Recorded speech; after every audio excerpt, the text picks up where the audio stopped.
3 মাস ধরে পেনশন মিলছে না ভাটপাড়া পুরসভার অবসরপ্রাপ্ত কর্মচারীদের।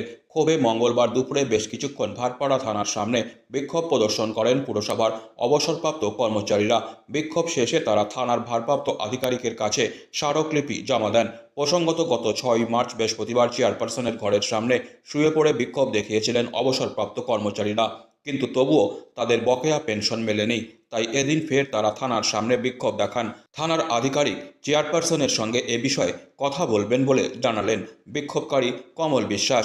ভাটপাড়া পুরসভার উপপ্রধান দেবজ্যোতি ঘোষ আক্ষেপের সঙ্গে বলেন, পুরসভার অ্যাকাউন্টেন্টসের বিষয়ে তাকে কিছুই জানানো হয় না, তাই পেনশন নিয়ে তিনি কোনো মন্তব্য করবেন না। থানা হচ্ছে গভর্নমেন্টের একটা পার্ট, মিউনিসিপ্যালিটির একটা পার্ট, আইন শৃঙ্খলার প্রশ্ন একটা আছে।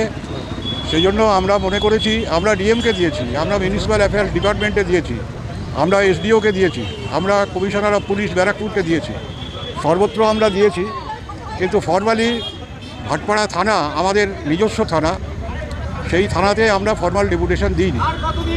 কিন্তু আমরা এটা ঠিক করলাম যে ভাটপাড়া পুলিশ স্টেশনে আমাদের একটা মেমোরেন্ডাম দেওয়া দরকার আমাদের পক্ষ থেকে।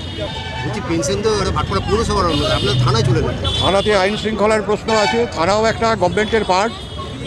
সেই জন্য উনার সাথে আমরা আলোচনা করেছি, উনি বলেছেন আমরা চেয়ারম্যানের সাথে কথা বলবো। পৌরসভা থেকে জানানো যে আগামী দিনে যেদিনকে আপনারা অবরোধ বিক্ষোভ করছিলেন সেখানে বৈঠক করার কথা ছিল, আপনারা যান না? যাইনি, কারণ হচ্ছে 12ই ফেব্রুয়ারির মধ্যে আমাদের পেনশন দেওয়ার কথা ছিল এবং আলোচনা যেটা হয়েছে, আলোচনার ভিত্তিতে ওনারাই কথা দিয়েছেন, আমরা সেই কথা শুনে চলে গিয়েছিলাম। তারপরে আমরা এসেছি মার্চ মাসের 6 তারিখে আমরা এসেছি। ফলে 12 থেকে 6 অনেকগুলো দিন তারা আমাদের এই পেনশন পেমেন্ট, ওরা যে কথা দিয়েছিল সেই কথা ওরা রাখতে পারলো না।